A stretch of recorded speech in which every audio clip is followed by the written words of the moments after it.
بسم الله الرحمن الرحيم. الحمد لله رب العالمين، والصلاة والسلام على سيد المرسلين وعلى آله وأصحابه ومن تبعهم بإحسان إلى يوم الدين. قال الله تعالى في كتابه العظيم: أعوذ بالله من الشيطان الرجيم. بسم الله الرحمن الرحيم. إن الله لا يحب كل مختال فخور. بلا شبہ اللہ تبارک و تعالی اترانے والے اور گھمنڈ کرنے والے کو محبوب نہیں بناتا۔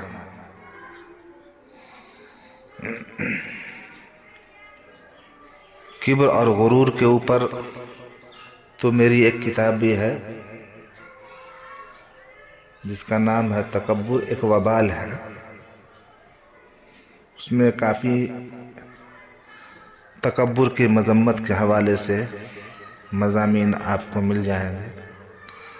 بہت سارے لوگوں نے پڑھا بھی ہوگا۔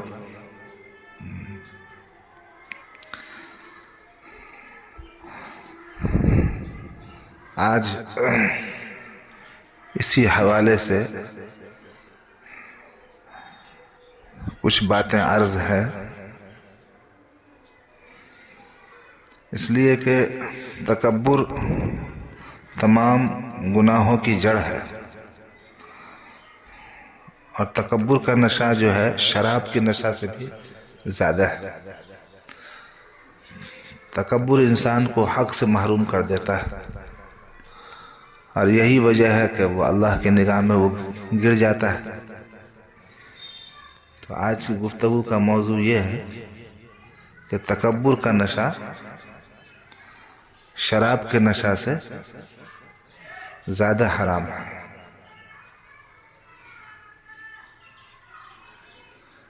اور اس سلسلے میں میں چاہوں گا کہ آپ حضرات کے ذہن کو حضرت مولانا مسیح الامت مسیح اللہ خان صاحب جلال آبادی رحمۃ اللہ علیہ، خلیفہ حضرت حکیم الامت مولانا اشرف علی تھانی رحمۃ اللہ علیہ کے ایک اہم ارشاد کی طرف رہنمائی ہو جائے۔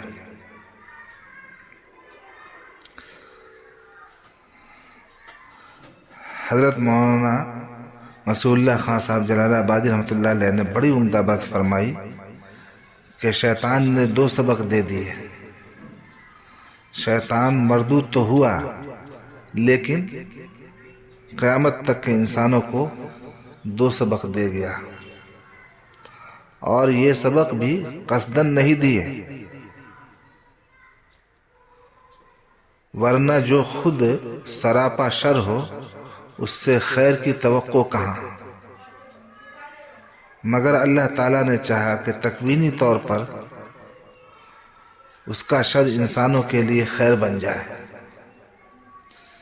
جیسے کوئی آدمی سنکھیا کھا کر مر جائے تو دوسروں کو سبق مل جاتا ہے کہ بھائی ہم سنکھیا نہ کھائیں گے، حالانکہ کھایا اس نے،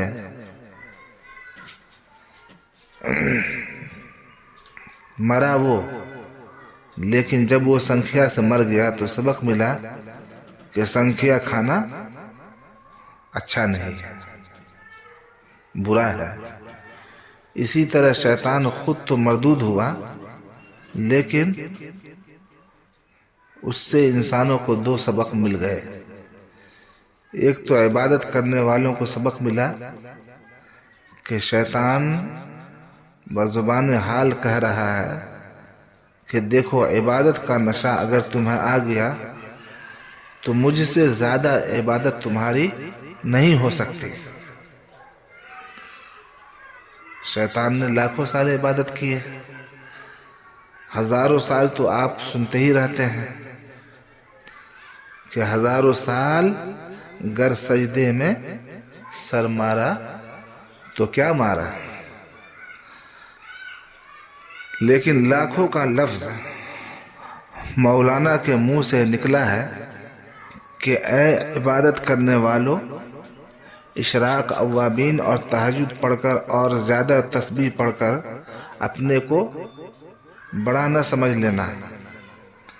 میں نے بڑی عبادت کی تھی لیکن تکبر کے نشہ سے مردود ہوا ہوں۔ اسی لیے اللہ تعالیٰ نے سب کو سکھا دیا کہ پڑھو اعوذ باللہ من الشیطان الرجیم، پناہ مانگتا ہوں میں اللہ کی شیطان مردود سے۔ تو شیطان کا مردود ہونا ایک سبق تو عابدوں اور صوفیوں کو دیا گیا جو بڑی ضربیں لگاتے ہیں کہ اے عابدو، میں نے بڑی عبادت کی ہے لیکن مجھے مربی و مزکی اور شیخ نہیں ملا، اس لیے میں مردود ہو چکا ہوں۔ اور اے مولویو، تمہارے علم سے میرا علم زیادہ تھا لیکن میرے سر پر مربی نہیں تھا، اس لیے میں مردود ہو گیا۔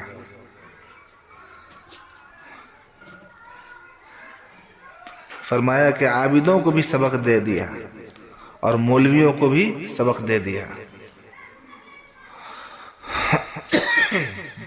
مولانا مسعود اللہ خان صاحب جلال آبادی رحمۃ اللہ علیہ نے یہ دو جملے فرمائے کہ شیطان عالم بھی تھا، عابد بھی تھا، اس کا علم بہت زیادہ تھا۔